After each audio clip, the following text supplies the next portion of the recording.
politicians died. Celebrations spread worldwide the day the politicians died. Even their own mothers, their own husbands and wives said, now all men are brothers, let's get on with our lives.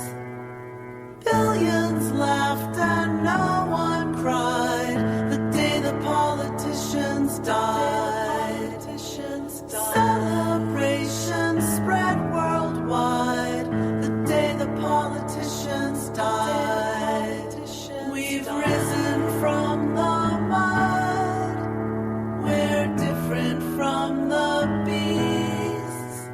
We've got the taste for blood, so let's eat all the priests.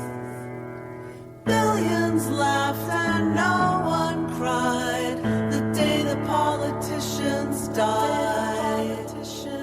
Celebrations spread worldwide the day the politicians died. It's all one big party now. Vamos a asegurarnos de que la conexión sigue ahí. ¿Estás ahí, no, Ramón? Sí.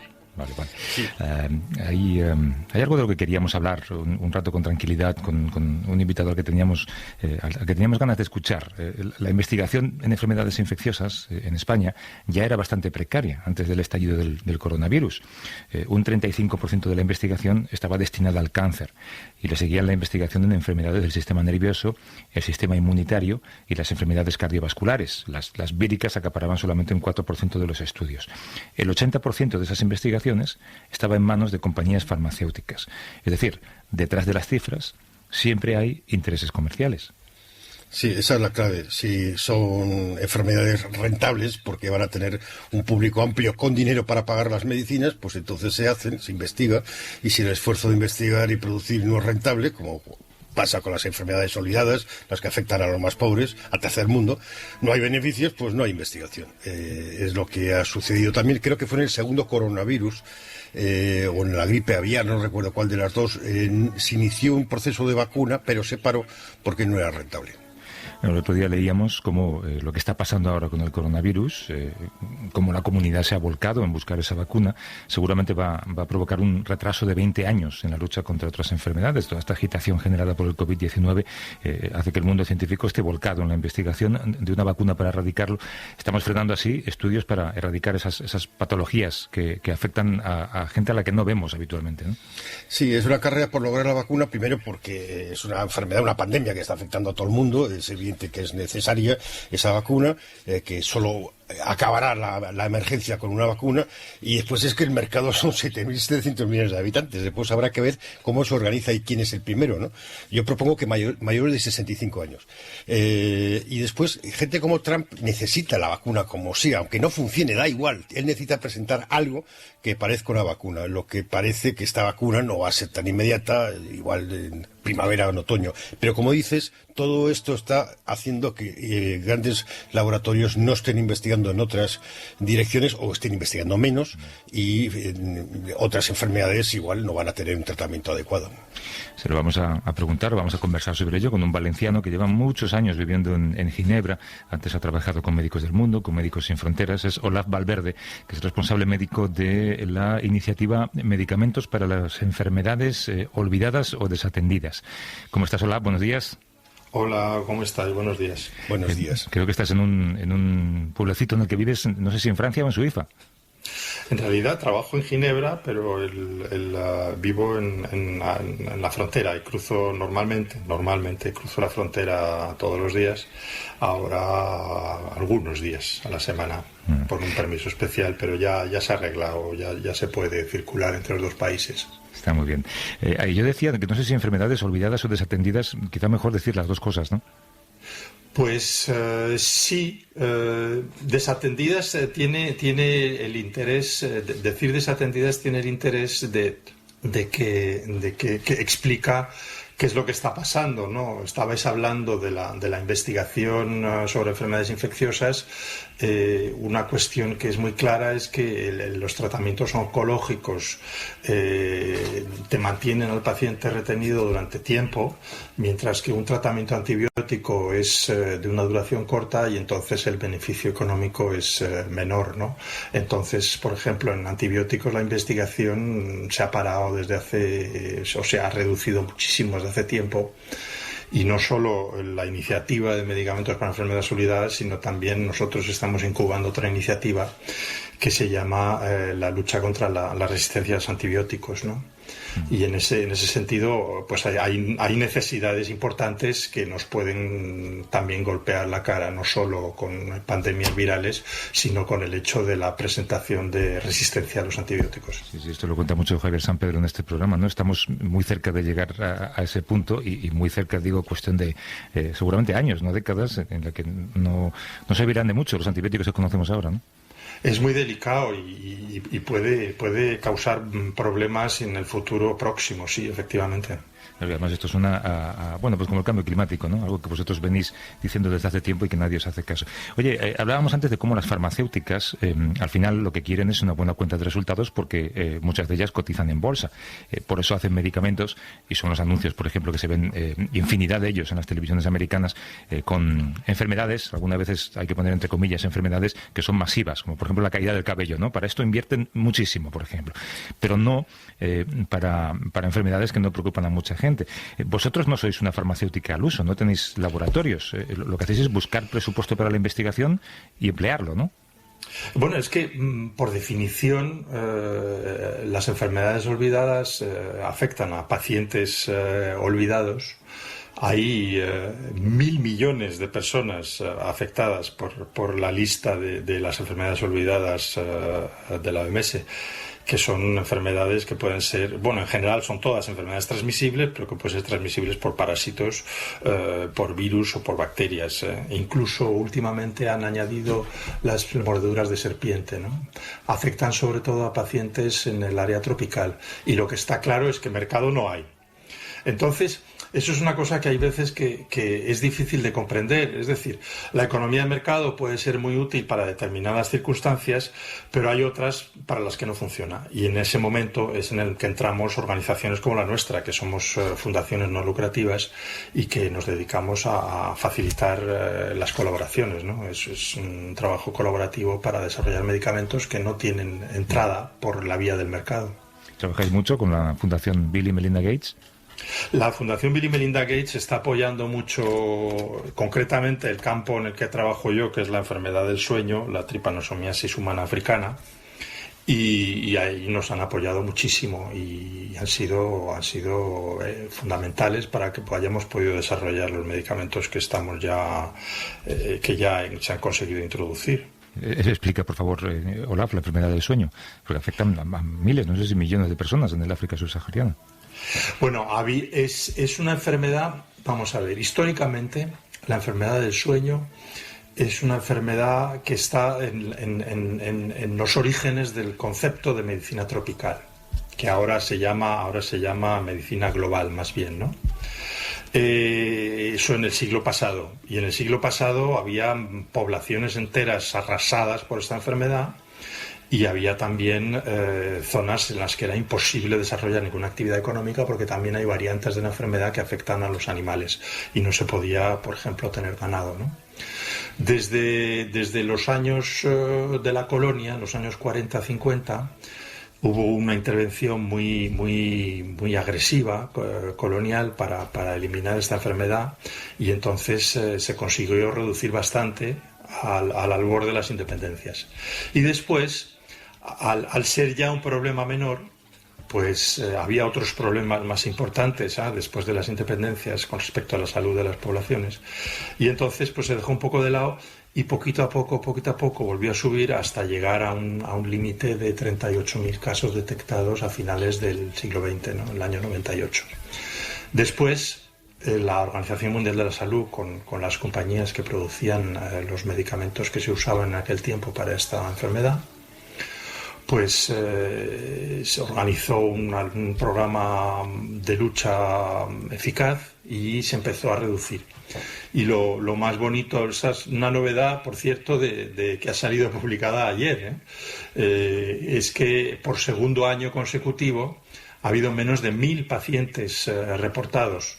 Y yo creo que las investigaciones que nosotros hemos llevado a cabo, tanto para desarrollar rápidamente una combinación con medicamentos conocidos, como la última, que es un medicamento con comprimidos por vía oral, pues esas dos investigaciones han sido un elemento que ha apoyado bastante esta reducción de casos. Olaf, casi todas las grandes farmacéuticas son privadas y, como decía Javier, cotizan en bolsa.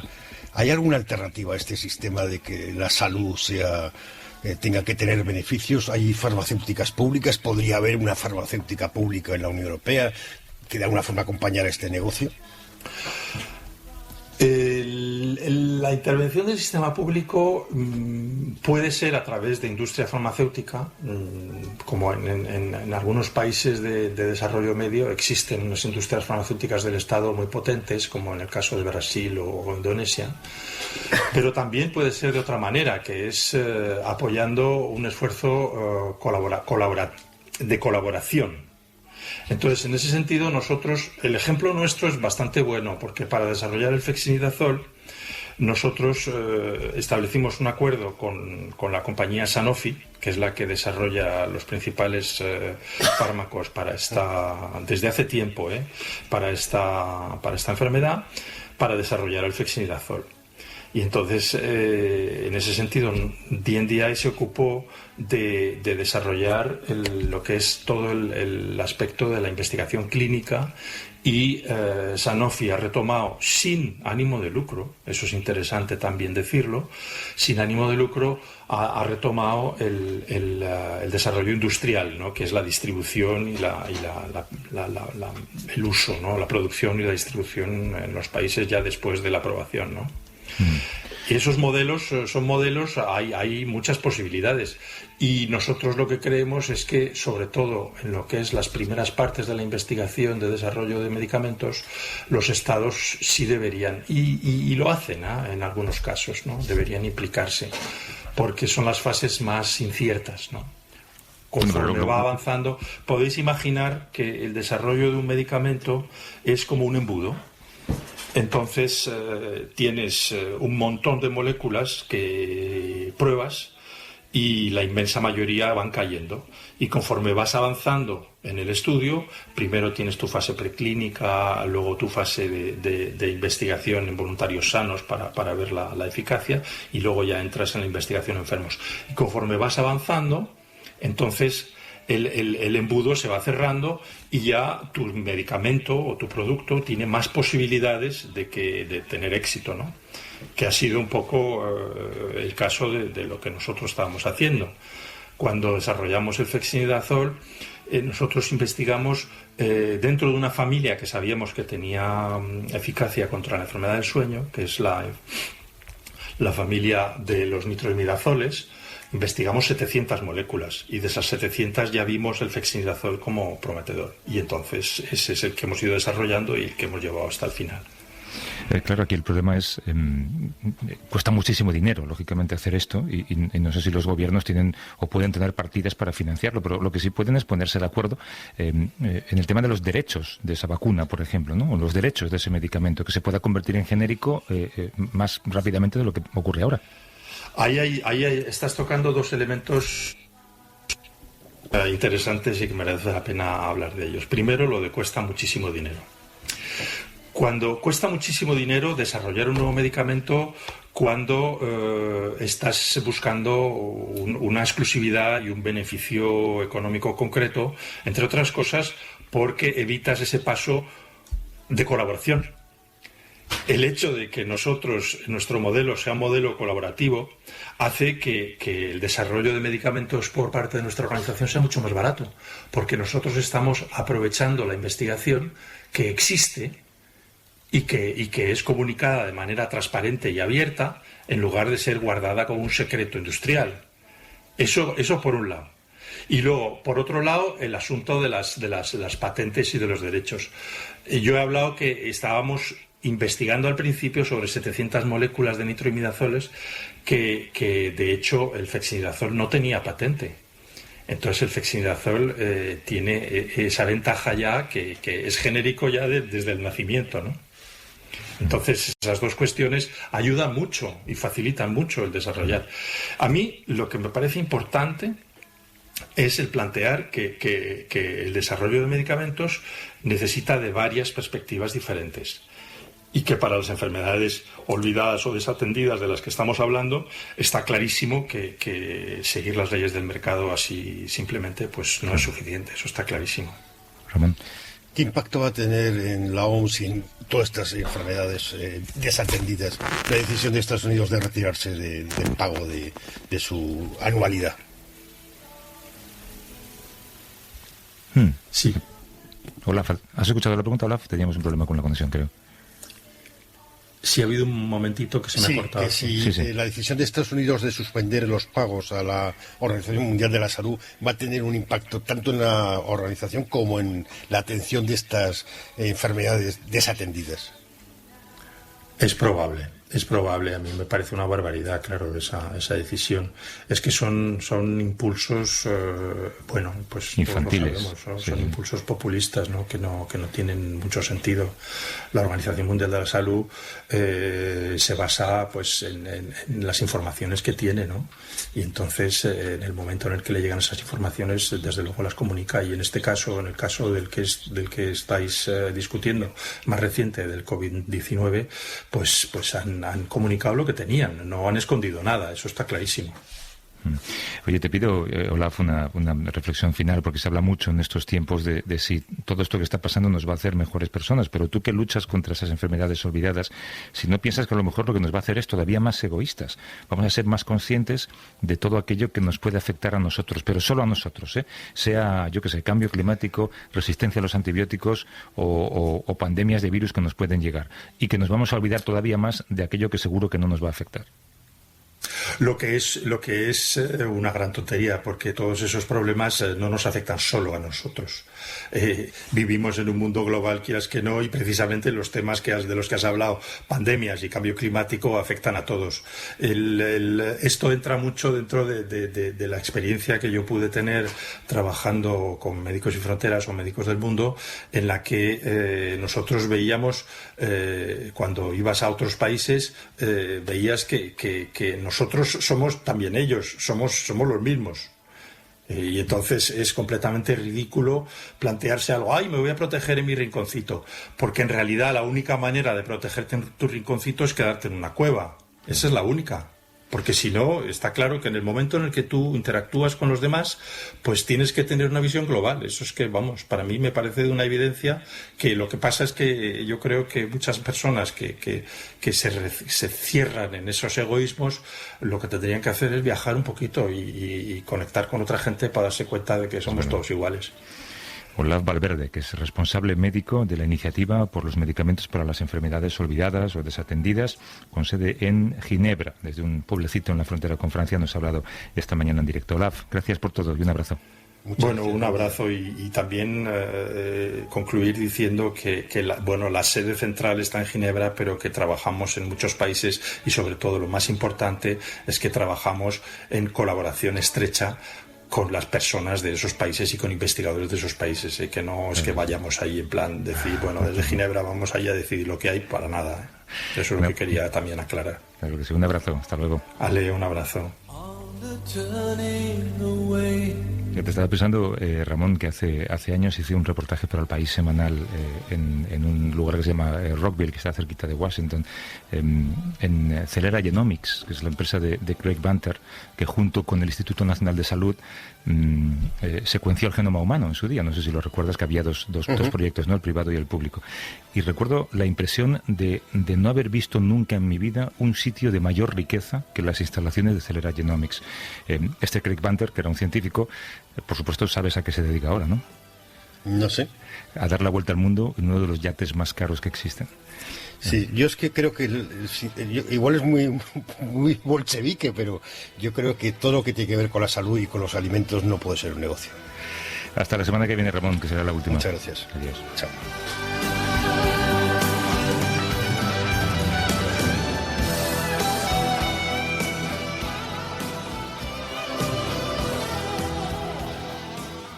A vivir que son 2 días. Javier del Pino.